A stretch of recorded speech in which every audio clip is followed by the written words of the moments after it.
नमस्कार, मी सौरभ कोरटकर. TV9 मराठीमध्ये आपल्या सगळ्यांचं स्वागत. आता आपण बघूयात यावेळच्या टॉप 9 मोठ्या बातम्या.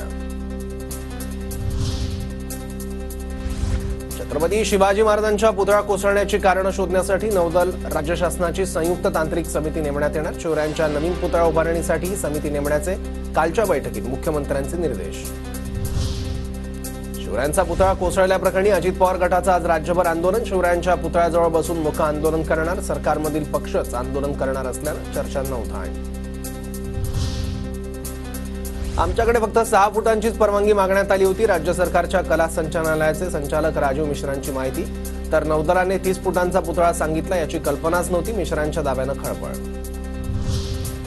मालवणमधील राजकोट किल्ल्यावर पोलीस बंदोबस्त वाढवला. कालच्या राड्यानंतर पोलीस बंदोबस्त वाढवला. राजकोट किल्ल्यावर भाजप आणि मवियाचे कार्यकर्ते आमने-सामने. आदित्य ठाकरेंसमोरच नारायण राणे समर्थक आणि मविया कार्यकर्ते भिडले. 2.5 तास सुरू होता राडा. दुर्घटना पाहणीवरून दोन्हीकडच्या लोकांमध्ये वादावादी. महाराजांचा पुतळा पडलेला असताना ती काय पाहण्याची गोष्ट आहे का? स्वतः पाहणीसाठी गेलेल्या नारायण राणेंचाच विरोधकांना सवाल. राजकोट किल्ल्याच्या पायथ्याशी अडवल्यानं नारायण राणे आक्रमक. एकेकाला घरातून खेचून रात्रीतून मारून टाकीन, राणेंची थेट धमकी.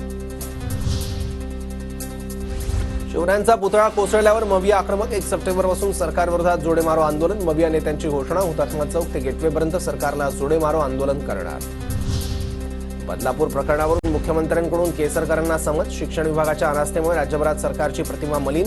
कारवाईची घोषणा नको, कृती करा, शिंदेंच्या केसरकरांना सूचना.